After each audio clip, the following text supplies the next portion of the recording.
Evangelho segundo Mateus,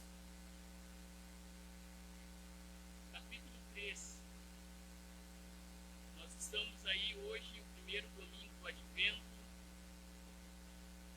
Nesse domingo e nos próximos domingos até o Natal, nós vamos meditar um pouquinho, tendo os nossos olhos nesse tempo importante, nesse tempo precioso, que é o tempo do Advento.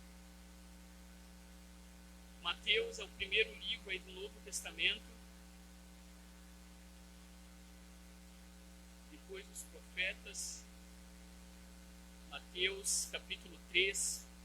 E nós faremos, queridos, nessa noite a leitura do texto sagrado do versículo 1 até o versículo 12. Todos encontraram? Assim diz a palavra do Senhor. Naqueles dias, João Batista apareceu no deserto da Judéia e começou a anunciar a seguinte mensagem: convertam-se, pois o reino dos céus está próximo. O profeta Isaías se referia a João quando disse: ele é uma voz que clama no deserto, preparem o caminho para a vinda do Senhor, abram a estrada para ele.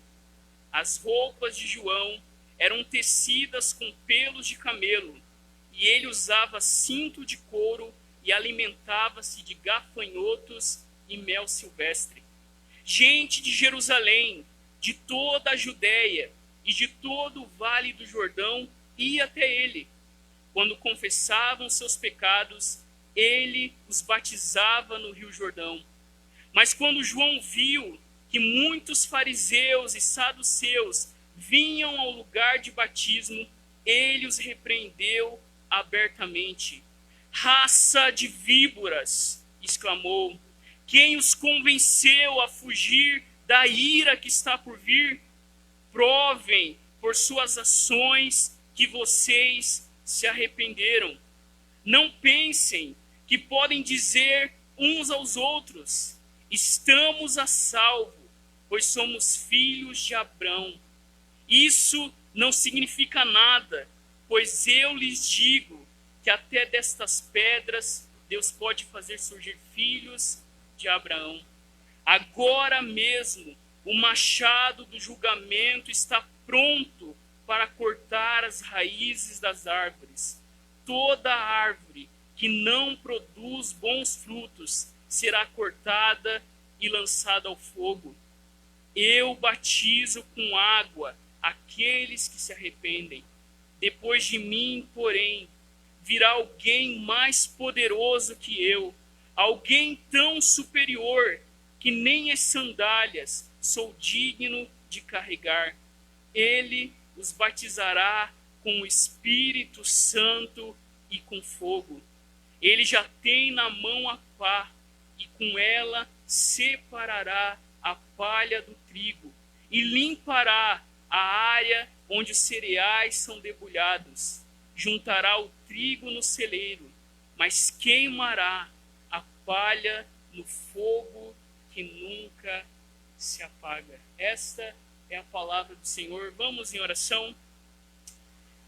Senhor, nós te louvamos pelo privilégio de ter a Bíblia aberta na nossa mão e poder neste momento ouvir a tua voz falando ao nosso coração. Que seja, Senhor, tão somente o texto lido, explicado e aplicado sobre o teu povo.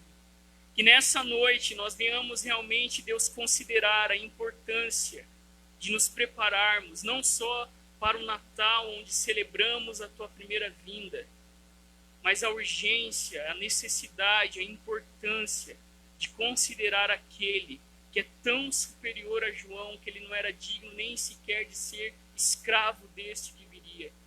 Que nessa noite os nossos olhos estejam em ti, que nessa noite nós venhamos a ouvir tão somente as boas novas do teu Evangelho, que nessa noite, Senhor, o Senhor nos confronte e que nós venhamos alimentar o nosso coração com o Rei que em breve está vindo para definitivamente estabelecer o seu reino de justiça sobre este mundo.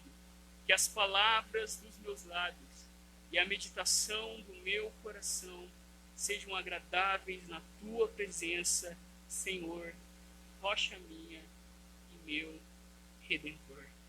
Em nome de Jesus. Amém.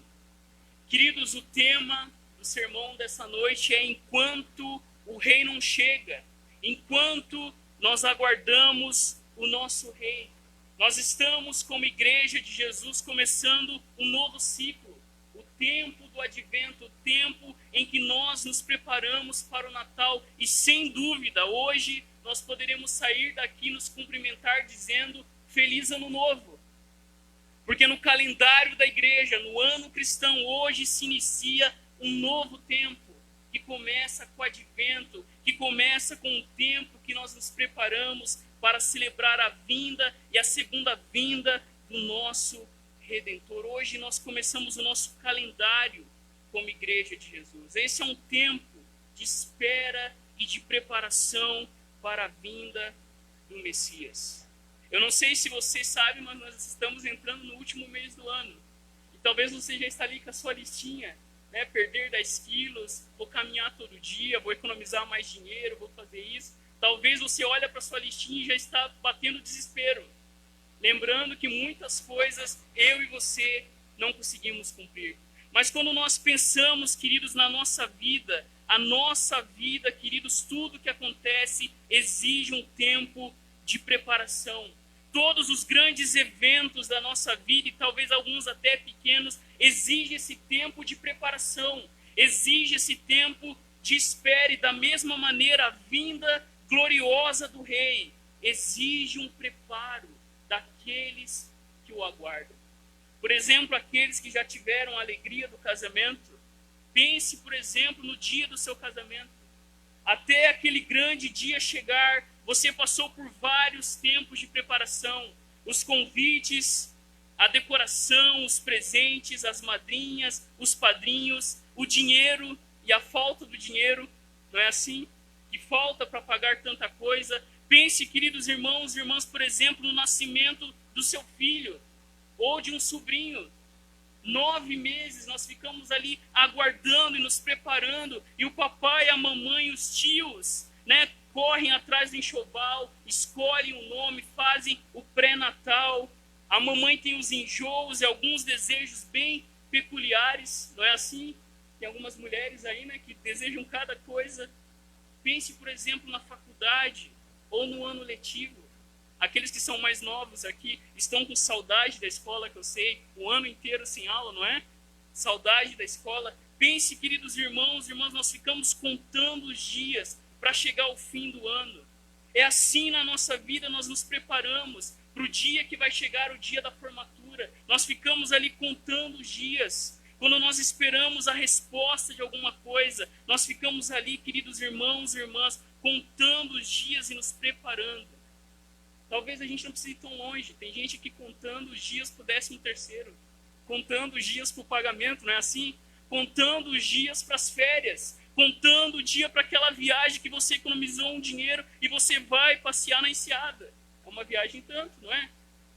A gente, queridos irmãos e irmãs, nos prepara para essas coisas. E no tempo do advento, o nosso texto inspirado mostra que enquanto o rei não chega, nós devemos nos preparar. Que enquanto o rei não chega de forma gloriosa e poderosa, nós devemos, queridos irmãos e irmãs, nos preparar para a vinda do rei. A ideia, querido, central do sermão dessa noite é que enquanto nós esperamos a vinda do nosso rei, nós devemos anunciar, nós devemos confrontar e nós devemos aguardar a justiça daquele que virá. Olhe no texto e veja comigo a primeira verdade. Fique com a sua Bíblia aberta. A primeira verdade, queridos, que nós vemos nesse texto é que enquanto o rei não chega, nós devemos anunciar o evangelho. A primeira verdade que nós vemos é que enquanto a gente espera o rei, Deus deu a nós uma missão. Olhe no texto, o texto começa dizendo: naqueles dias, João Batista apareceu no deserto da Judéia. O nosso texto começa falando de João. João o Batista, João aquele que batizava as pessoas, e João seria o último profeta de Israel.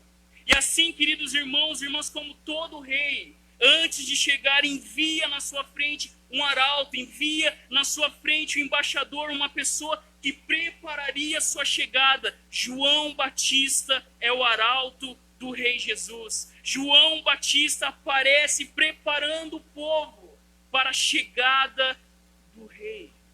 Mateus, queridos, quando escreve, ele tem em mente o grande cumprimento da grande história que começou com o povo de Israel. Mateus conecta a vinda do rei com João pregando no deserto. Em Mateus, queridos, nós vemos, queridos irmãos e irmãs, por exemplo, o próprio Mateus falando de João Batista, quando os sacerdotes e os mestres perguntam para Jesus: olha, com que autoridade o Senhor faz esses milagres? E Jesus coloca eles num beco sem saída. Olha, eu só respondo se primeiro vocês responderem uma coisa. O batismo de João era dos homens ou era do céu? Aqueles homens, queridos irmãos e irmãs, não podiam responder, porque eles não reconheciam João como enviado por Deus, e ao mesmo tempo eles sabiam que todo o povo estava de olho neles. E aqueles homens não podiam responder, porque Jesus sabia que João era o seu arauto, que estava preparando o caminho para a sua chegada. João, queridos, era o profeta que anunciava o evangelho, cumprindo a profecia. João Batista, aquele que adorou Jesus quando o rei estava ainda no ventre de Maria, agora está no deserto da Judéia. O que João fazia? O texto diz: João anunciava, João pregava, dizendo: convertam-se, pois o reino dos céus está próximo. E o próprio Mateus, Marcos e Lucas também vão conectar. Olha que o 3 diz: o profeta Isaías se referia a João quando disse: ele é uma voz que clama no deserto. A missão de João Batista estava conectada com a profecia de Isaías, quando Isaías nos diz: consolem o meu povo, diz o seu Deus, falem com carinho a Jerusalém, digam-lhes que os seus dias de luta acabaram, que os seus pecados foram perdoados. Sim, o Senhor a castigou em dobro por todos os seus pecados. E o profeta Isaías declara: ouçam, uma voz clama, abram caminho no deserto para o Senhor, preparem-se para o nosso Deus, uma estrada reta numa terra desolada. João estava cumprindo a profecia. João era a voz que gritava no deserto. E qual que era a mensagem de João? A mensagem de João era a mensagem de arrependimento. Porque se você continuar no texto de Isaías, o próprio profeta vai dizer que os seres humanos são como capim, a sua beleza passa depressa como flores no campo. O capim seca, as flores murcham, mas a palavra do Senhor permanece para sempre. João Batista, queridos, ao pregar, ele estava preparando o povo para o Deus que entraria na história. Ele estava anunciando a iminente chegada do reino de Deus, e que para fazer parte do reino de Deus é necessário arrependimento. Como eu sei, queridos, que eu faço parte do reino de Deus? Como eu sei que eu estou preparado para a grande chegada, quando Cristo vier com poder e grande glória? João nos diz que é necessário se arrepender, que é necessário reconhecer que somos pecadores, que é necessário uma mudança radical na mente e no coração. João estava lá no deserto, gritando a plenos pulmões: convertam-se, pois o rei está chegando. Olhem no texto, queridos, verso 4. Mateus ainda nos conecta ainda mais à história do Deus de Israel. João, queridos, não era um profeta comum. Mateus assim descreve essa figura única que foi João Batista. As roupas de João eram tecidas com pelos de camelo, e ele usava um cinto de couro e alimentava-se de gafanhotos e mel silvestre. João, queridos irmãos e irmãs, era uma figura bem estranha. Mas é interessante que o que Mateus aqui quer apontar, queridos irmãos e irmãs, é mostrar que João Batista e Elias tinham alguma ligação. Mateus escreve para judeus e Mateus quer levar os judeus a entender que a chegada de Jesus estava conectada com toda a história de Israel. Que o que estava prestes a acontecer não era uma novidade, que Jesus, queridos irmãos e irmãs, não era mais um rabi, não era, queridos, um revolucionário, não era um fanático que aparece dizendo que era o próprio Deus, o Filho de Deus, não. Mateus quer nos conectar fundo na história de Israel. E quando a gente olha lá no Antigo Testamento, quando o rei Acasias ele é ferido por uma queda e ele pede para que os seus homens consultem Baal-zebub, se ele seria ou não curado, um anjo do Senhor vai até Elias e manda que Elias vá em direção aos mensageiros do rei para o repreender, dizendo: por acaso não há Deus em Israel? E quando o rei pergunta: olha, me diga como que era a aparência desse homem que repreendeu vocês, que me repreendeu dizendo que eu pensava que não havia Deus em Israel. E o texto descreve: era um homem vestido de pelos, com um cinto de couro na cintura. Queridos, Elias era o profeta que anunciava o juízo e a salvação de Deus sobre todo o povo de Israel. E agora aqui está João, no deserto, vestido parecido com Elias, novamente anunciando o juízo e a graça de Deus sobre a vida do povo. João inaugura, queridos, através da sua vida, a chegada do rei que está vindo. Enquanto o rei não chega, o que João está fazendo era a voz encarnada que anunciava o evangelho do reino de Deus. As vestes de João apontavam para isso. A simplicidade de João era um protesto vivo contra todos os reinos deste mundo e lançavam todos os homens a aguardarem por aquele que viria com poder para curar e salvar e condenar e julgar os inimigos de Deus. Queridos, essa é a nossa primeira verdade, mas olhe no texto e veja comigo a nossa segunda verdade. Enquanto o rei não chega, confrontamos as pessoas. Olhe no versículo 5. Gente de Jerusalém, de toda a Judeia e de todo o vale do Jordão ia até João Batista. Enquanto o rei não chega, queridos, nós devemos confrontar as pessoas. É interessante, queridos, que apesar da aparência estranha de João, apesar de João não estar na cidade, mas no deserto, pessoas saíam de Jerusalém, de toda a Judeia, e iam até o encontro de Jordão. Iam ser batizados por João, eles confessavam os pecados e João batizava aquelas pessoas. João, queridos, anunciava a chegada do reino de Deus e muitas pessoas afluíam para lá porque o povo de Israel tinha essa esperança. Ao ponto do próprio João dizer: olha, eu não sou o Cristo, eu não sou o Messias, eu sou a voz que clama no deserto. O povo, queridos irmãos e irmãs, estava numa expectativa muito grande pela chegada do reino de Deus, e eles corriam para o deserto para ouvir aquele pregador maluco gritando e dizendo que o reino dos céus estava chegando. Mas lá, querido, João confrontava as pessoas. Lá João falava que as pessoas precisavam confessar os seus pecados e assim então serem batizados. Muitas pessoas sinceras confessavam seus pecados em arrependimento e fé no Deus de Israel, eram perdoados. Eles estavam se preparando para a chegada iminente daquele que viria com poder sobre este mundo. Mas, queridos, não apenas pessoas sinceras, algumas só por curiosidade, outras só porque são como Marias vão com as outras, mas olha, entre aquelas pessoas, quem está lá no meio daquelas pessoas, o verso 7. Entre aquelas pessoas que confessavam os seus pecados, o verso 7 diz assim: mas quando João viu que muitos fariseus e saduceus vinham ao lugar de batismo, ele os repreendeu abertamente.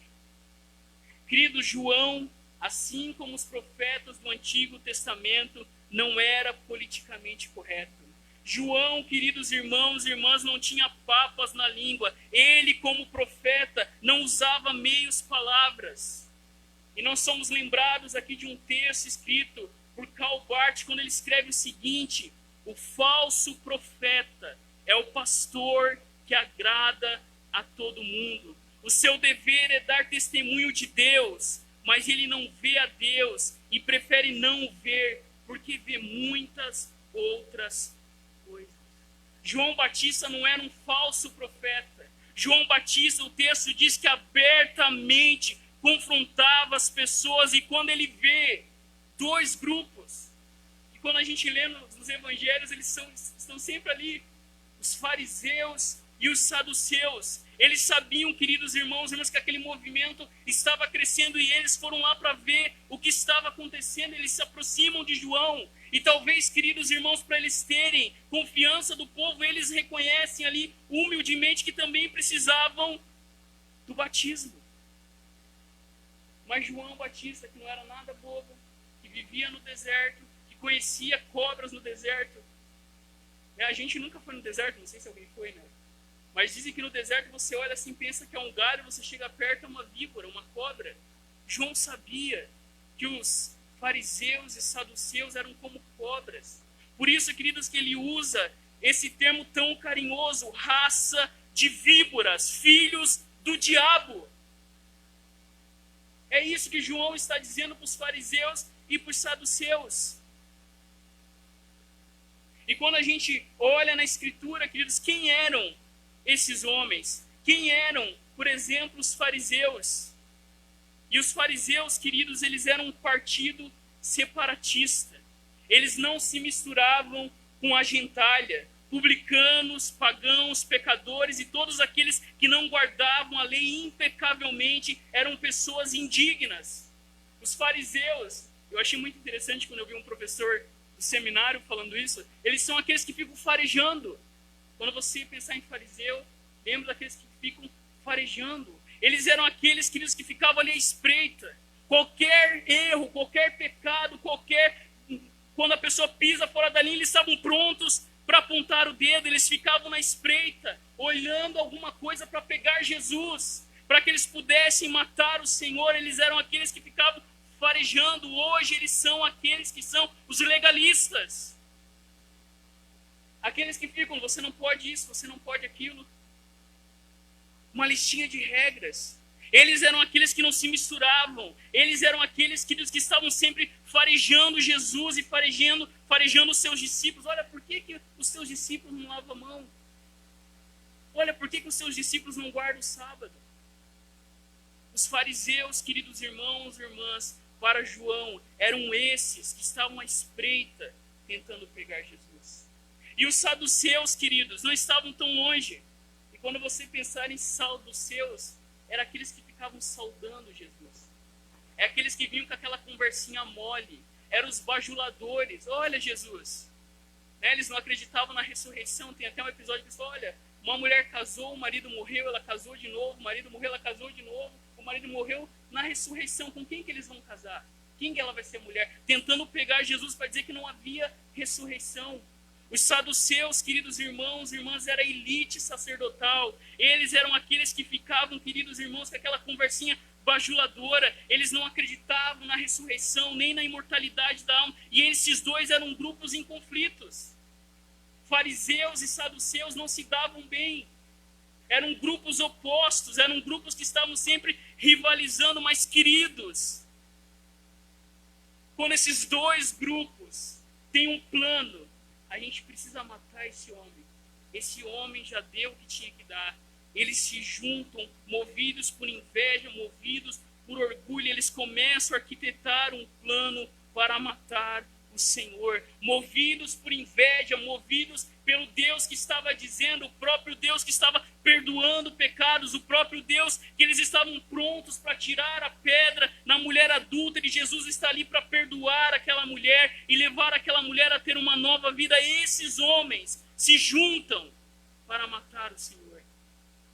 É por isso que João chama eles de filhos de raça de víboras. Queridos, isso é muito sério. O diabo também tem sua religião. Você sabia disso? E a principal forma do diabo agir não é visitando a igreja, manifestando o demônio. A principal forma que o diabo age é nos afastar do evangelho da graça de Deus. A principal arma que o diabo usa é nos encher de culpa, de remorso, de ressentimento, para que a gente não enxergue a graça de Deus. O meio que o diabo usa, ele usava os fariseus e os saduceus para, como Jesus disse, fechar a porta do reino. Nem vocês entrem, vocês não deixem nem as pessoas entrarem. Enquanto, queridos, o reino não chega, nós devemos confrontar as pessoas. E você pode estar pensando, eu não peco. Eu lembro que quando eu era mais novo, olha como a gente é orgulhoso. Eu ficava, meu Deus, eu tenho que me esforçar. Quando eu era adolescente, no começo da igreja, eu tenho que me esforçar para pensar no que eu peco. Não sei se já aconteceu isso com vocês. O problema, queridos, de ser filho do diabo é que as pessoas não reconhecem a sua necessidade de perdão, de redenção, de reconhecer que precisam de Jesus. O estado do homem sem Deus é tão miserável que ele é cego, pobre, que ele é nu, como diz lá Jesus na carta ao Apocalipse, mas ele acha que está com a corda toda. Queridos irmãos e irmãs, aqueles homens foram confrontados por João, verso 8. João nos diz, provem por suas ações que vocês se arrependeram. João Batista afirma que eles só poderiam de fato fugir da ira vindoura se eles demonstrassem na prática, pela real mudança de vida, que eles haviam se arrependido. Algumas traduções dizem, produzam frutos dignos de arrependimento. O que João está dizendo aqui é que aqueles homens precisavam, queridos irmãos e irmãs, não confiar em si, mas reconhecer que eles não eram diferentes do pagão, da adúltera, do cobrador de impostos, mas eles eram iguais, eles careciam da graça de Deus. Eles precisavam entender, como Charles Spurgeon afirma, que pecado e inferno estão casados, a não ser que o arrependimento anuncie o divórcio. Se tem algo, queridos, que o cristão mais precisa produzir, é frutos dignos de arrependimento. Ser cristão é reconhecer continuamente a nossa incapacidade de confiar em nossa força, em nossos méritos, em nossa virtude. E como um santo do passado disse, o arrependimento e a fé são as asas que nos levam para o céu. Cristão é aquele que reconhece a sua necessidade de Cristo, a sua insuficiência. E João confronta aqueles homens. E olhe novamente, queridos, o verso 9. Mateus quer nos conectar com a história do Deus de Israel. Ele diz o seguinte: nós vimos o profeta Isaías, nós vimos Elias, e agora nós lembramos de outro personagem. João diz assim no 9: não pensem que pode dizer uns aos outros. E aqui, queridos, eles ficavam ostentando, eles ficavam se exibindo entre eles e para as pessoas. Eles chegavam, e diziam, como Kiko do Chaves, a dona Florinda, não se misture com essa gentalha. Eles ficavam, queridos, esnobando. Nós somos filhos de Abraão. Nós temos direito ao reino dos céus. Nós temos pedigree. Nós nascemos numa família evangélica. Nós nunca fomos do mundo. Eles se gabavam disso. Mas olha o que João diz. Não pense que pode dizer uns aos outros, estamos a salvo, pois somos filhos de Abraão. Isso não significa nada, pois eu lhes digo que até dessas pedras Deus pode fazer surgir filhos filhos de Abraão. Aqueles homens, queridos, não confiavam em Deus, mas em sua tradição, em sua honra. Aqueles homens não confiavam no Deus de Israel, mas confiavam na sua linhagem de Abraão. E João declara aqui a graça de Deus. Deus poderia fazer surgir daquelas pedras filhos de Abraão. E não é isso, queridos irmãos e irmãs, que Jesus está fazendo.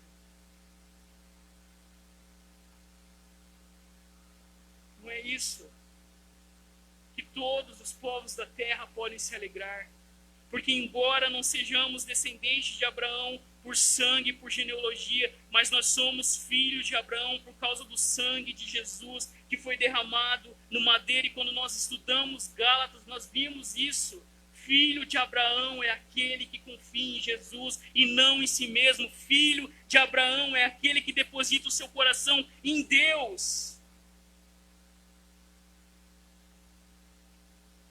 João confrontava os religiosos.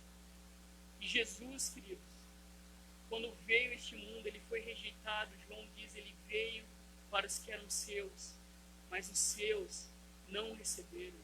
Mas a todos quanto recebeu, deu-lhes o direito de serem feitos filhos de Deus.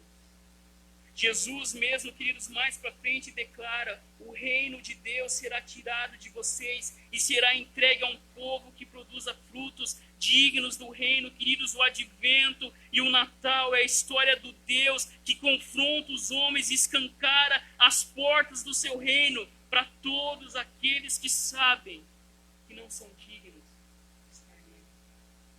Enquanto o reino não vem, pessoas são confrontadas e Deus faz filhos de Abraão. Queridos, vamos correr. Eu vou começar a pregar só em 2 pontos. Não está dando. Eu quero pregar meia hora, abrindo o coração aqui para os irmãos. A minha meta é pregar 30 minutos. Eu vou ter que, não vai poder mais ser sermão presbiteriano, vai ter que ter 2 pontos. Mas olhe comigo a terceira verdade, queridos, entre os versos 10 e 12. Enquanto o rei não chega, nós aguardamos a sua justiça. Olhe no texto. João, queridos, fala de juízo, de julgamento. Ele usa a figura e ele diz assim: agora mesmo o machado do julgamento está pronto para cortar as raízes das árvores. João, queridos irmãos, irmãs, usa uma figura muito forte, muito viva. Ele diz, não algo está para acontecer, mas João diz que o machado já está, queridos, apontado. O rei, queridos irmãos, que está vindo para julgar todos os homens. A ira que João diz que eles não poderiam escapar já está sendo derramada sobre este mundo. Isso me chama a atenção. A gente pensa que a ira de Deus vai cair sobre esse mundo somente no juízo final, mas não. João está dizendo que isso já está em curso. A ira de Deus, queridos irmãos e irmãs, já está sendo derramada sobre este mundo. É por isso que esse mundo vai de mal a pior. É por isso que o nosso mundo será como nos dias de Noé.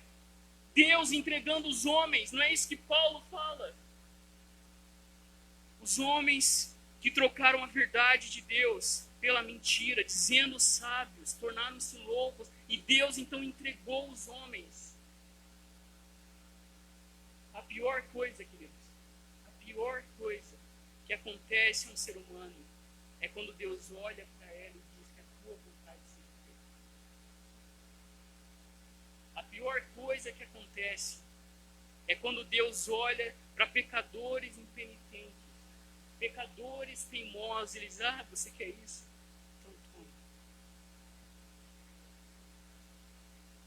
João fala, queridos, que o machado já está pronto à raiz das árvores. Ele diz que não tem como escapar. E olha o que o texto continua dizendo: toda árvore que não produz bons frutos será cortada e lançada ao fogo. Nós sabemos, queridos, que Jesus é a videira verdadeira. Jesus diz que o Pai é o agricultor. E nós vemos Jesus dizendo: permaneço em mim e eu permanecerei em vocês. Como o ramo não pode produzir fruto de si mesmo se não permanecer na videira, assim vocês não podem dar fruto se não permanecerem em mim. Mais para frente nós vemos o nosso Senhor dizendo: olha, é pelos frutos que vocês o conhecerão. Por acaso pode colher uvas de espinheiros ou figos de ervas daninhas? Assim, toda árvore boa produz frutos bons, porém a árvore má produz frutos maus. É pelos frutos, queridos, que nós conhecemos aqueles que de fato participam do reino de Deus. Não é pelo discurso, não é pela aparência, mas é se essa pessoa demonstra na sua vida prática que de fato, queridos, ela é salva, que de fato ela conhece Jesus, que de fato acontece o que o texto continua dizendo. O verso 11: eu batizo com água aqueles que se arrependem, porém depois de mim virá alguém mais poderoso que eu, alguém tão superior, cujas sandálias eu não sou digno de carregar. João, queridos, batizava com água para arrependimento. João estava preparando o povo para algo maior que estava chegando, para alguém que era mais poderoso que João, alguém que era maior que João, alguém que estava preparando o caminho por João. Ele, queridos, esse que viria, batizaria com o Espírito Santo e com fogo. O batismo de João não era um fim em si mesmo. O batismo de João era a preparação para o batismo que viria com a vinda de Jesus.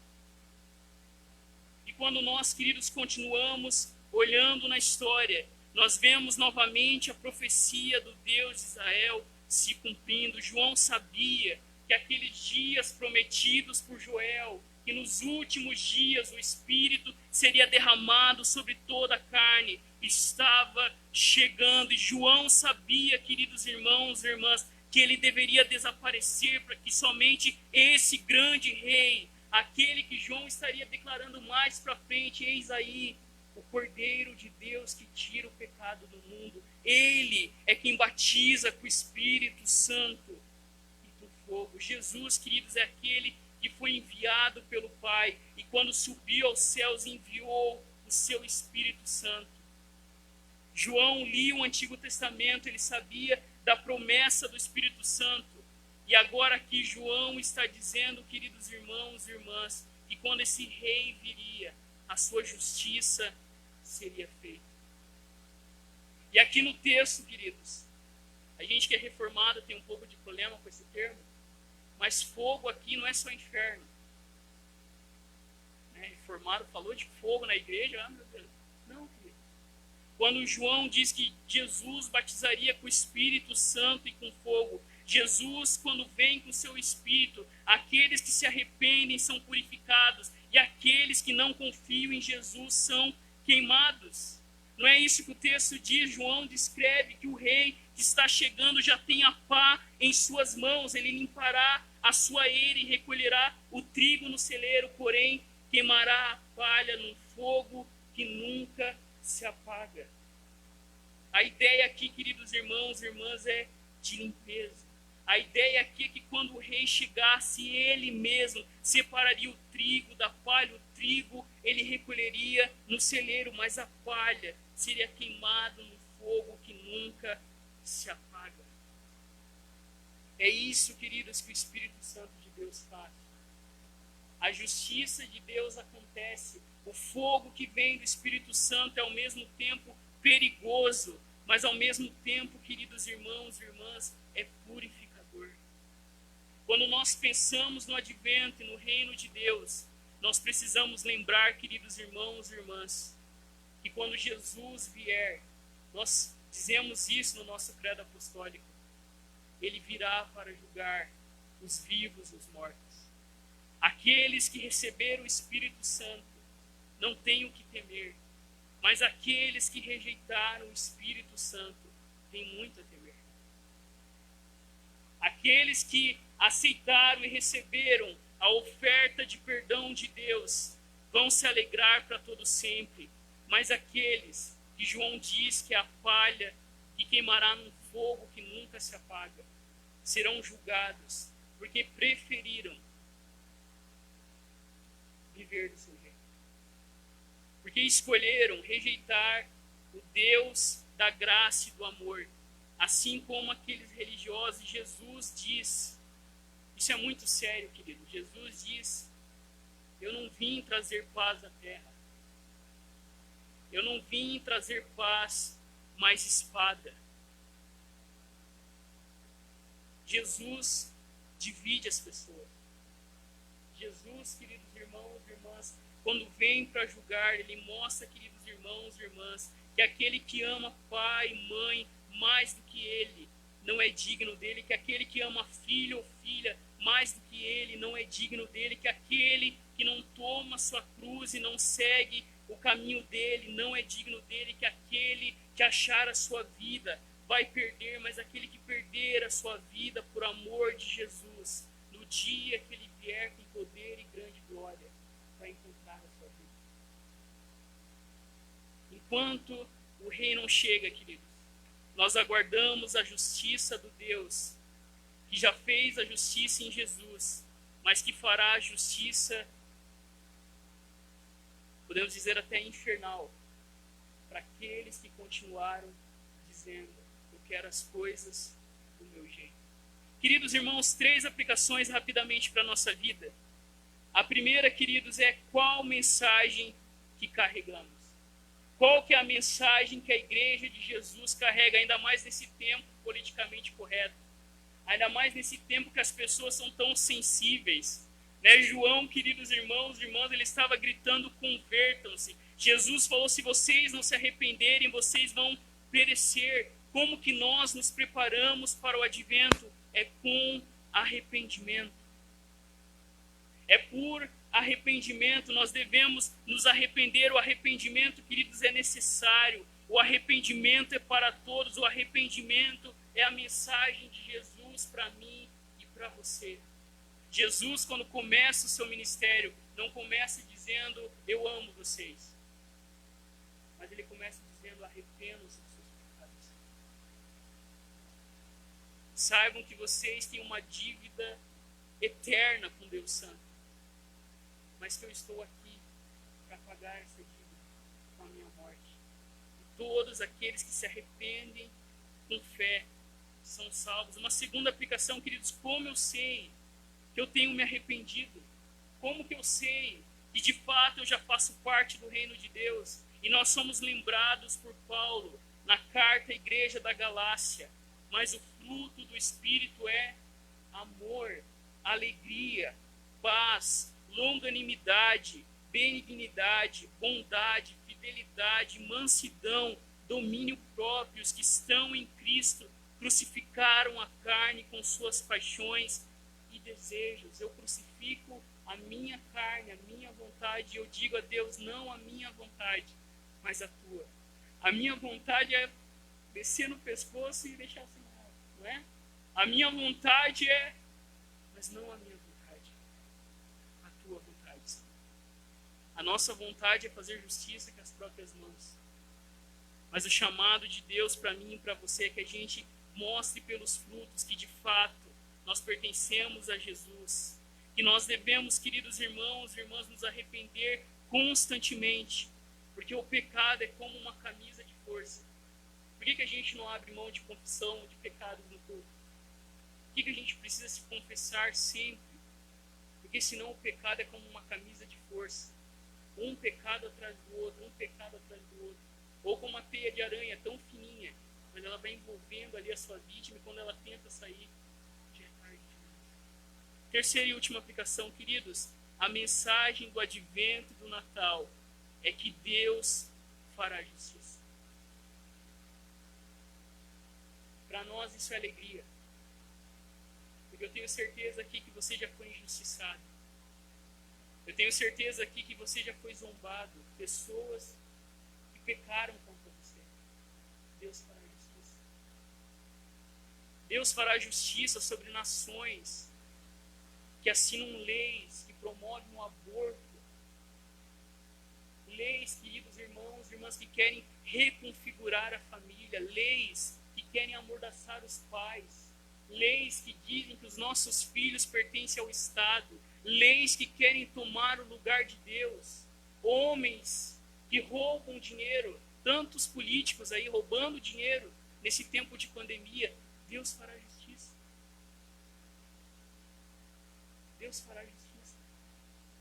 Para aqueles que estão em Cristo, isso é alegria, isso é esperança. Mas para aqueles que não estão em Cristo, João descreve, ali haverá pranto e ranger de dentes. Queridos, eu termino lembrando que C.S. Lewis escreve num texto chamado A Última Noite do Mundo.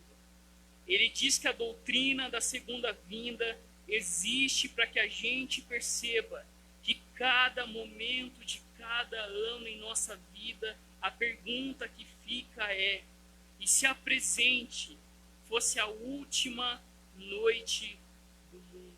Se essa noite, queridos, fosse a última noite deste mundo, como seria? C.S. Lewis diz: devemos sempre nos lembrar do fim, não para temer, mas para sempre levar o fim em conta. Porque o hoje, o agora, conta para sempre. Em Jesus, hoje e agora, nós temos perdão e segurança quando Ele romper e descer sobre este mundo para fazer justiça. A mensagem do Advento é que nós temos um Deus que fez justiça na cruz do seu povo, mas que fará justiça sobre esse mundo, contra todos aqueles que trocam a verdade de Deus pela mentira. Feche seus olhos. Pai, nós te louvamos por tua graça, te louvamos por teu amor, te louvamos, Senhor, porque somos pecadores. Ser cristão, antes de qualquer coisa, é reconhecer que somos fracos, é reconhecer as nossas fraquezas, é reconhecer que somos pecadores, é reconhecer que somos feitos de uma natureza caída, é reconhecer que precisamos de um Salvador. E a mensagem do Natal é a mensagem de que o mundo não pode salvar-se a si mesmo.